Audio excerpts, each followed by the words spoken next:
আরে ব্যানার টানিয়ে নেতা হওয়া যায় না, ব্যানার টানিয়ে নেতা হওয়া যায় না। মান্ডির ধানকে মোটা হওয়া যায়, নেতা হওয়া যায় না। কিছু লোক যারা পঞ্চায়েত নির্বাচনে কংগ্রেস করছে, বিজেপি করেছে, তাদের নিয়ে যে রাজনীতি করতে যাচ্ছে সে ভুল রাজনীতি করতে যাচ্ছেন। আরে ব্যানার টাঙিয়ে নেতা হওয়া যায় না, মান্ডির ধানকে মোটা হওয়া যায়, নেতা হওয়া যায় না। নেতা হয়েছে মানু অধিকারী, মার খেয়ে গুলি খেয়ে নেতা হয়েছে।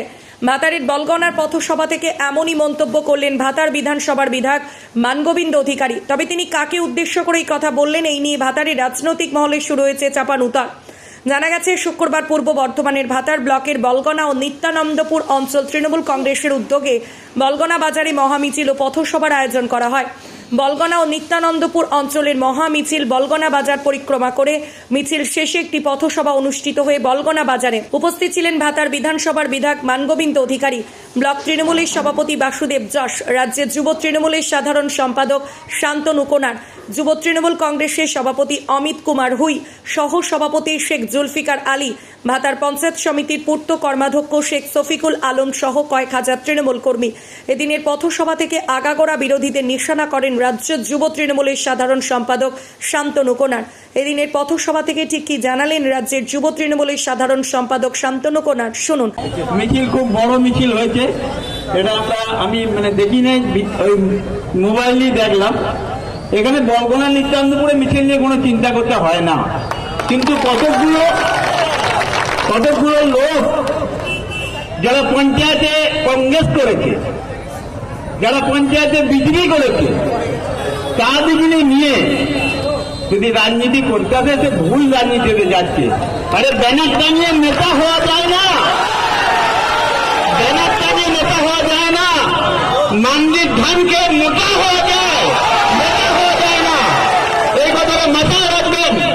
আজকে নেতা হয়েছে মানু অধিকারী, মানু অধিকারী মার খেয়ে উঠে এসেছে, তবুও সে চাকরি দিয়ে লিডার হয় নাই।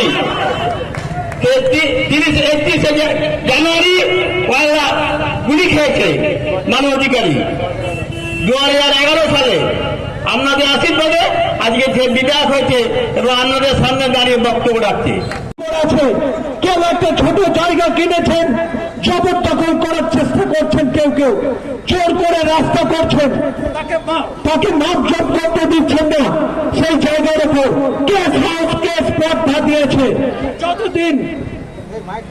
যতদিন 2028 সাল পর্যন্ত জেলা পরিষদ সদস্য আছি এবং জেলা পরিষদ সদস্য কর্মদক্ষ থাকবো না, সেদিনেও বলে যাচ্ছি, অন্যায় জয় করে হুড়কে দাঁড়ানোর দায়িত্ব আমরা নিয়েছি। এলাকার এক ঝাঁক যুবক যারা মমতা ব্যানার্জির স্বপ্ন ফেরি করি, এখানে বিজেপি করেন, আমাদের সঙ্গে সম্পর্ক রাখবেন। আমি বলছি, আপনাদের সামাজিকভাবে ভালো থাকার দায়িত্ব আমার।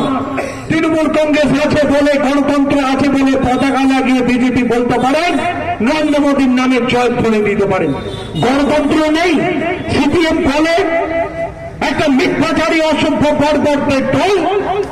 এদের এতটুকু দেশের দেশাত্মবোধের প্রতি সম্মান নেই। আমি গত 1 মাস ধরে লক্ষ্য করছি, এই বলগনা এলাকার প্রত্যেকটা ব্যবসাদার, প্রত্যেকটা মানুষ জানে যে 2019 সালে 14ই ফেব্রুয়ারি কাশ্মীরে পুলওয়ামা সেনাদের শহীদ স্মরণে আমি এখানে প্রতিবার মানুষকে নিয়ে শহীদ স্মরণ করে থাকি। দেখুন, শহীদ বেদিটাকে আড়াল করে সিপিএম ব্যানার লাগিয়ে দিয়ে গেছে। আমি বলিনি, আমার ছেলেরা দেখতে পেলে মুহূর্তের মধ্যে ছিঁড়ে ফেলে দিতে পারত। সেই শিক্ষা দিনই মমতা ব্যানার্জি, সেই শিক্ষা দেয় না। মানুষ দেখুন কত বড় ইতর। আমার কিছু লোকজন এখানে বসে, কিছু কর্মী সমর্থক বসে, তাদেরকে বিভিন্নভাবে খেপিয়ে তুলতে এই ধরনের কাজ সিপিআইএম করে। আমি এদের পাতা ফাঁদে পা দিই না।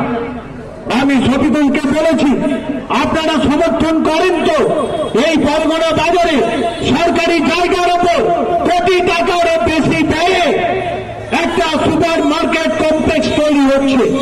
এই কমপ্লেক্স তৈরি হলে নিত্যানন্দপুর বরগনা বাজারে মানুষের অর্থনৈতিক সুযোগ সুবিধা, কর্মসংস্থান বেড়ে যাবে, আরো কিছুজন ব্যবসা করে খেতে পারবে। আমি যদিও প্ল্যান ভালো করে দেখিনি, শুনেছি একটা সরকারি খরচে বিয়ে বাড়ি করার নাকি প্ল্যান আছে। সেই বিয়ের বাড়ি হলে প্রাইভেটে একটা বিয়ে বাড়ি একটা প্যান্ডেল করতে গেলে বিপুল টাকার খরচা হয়।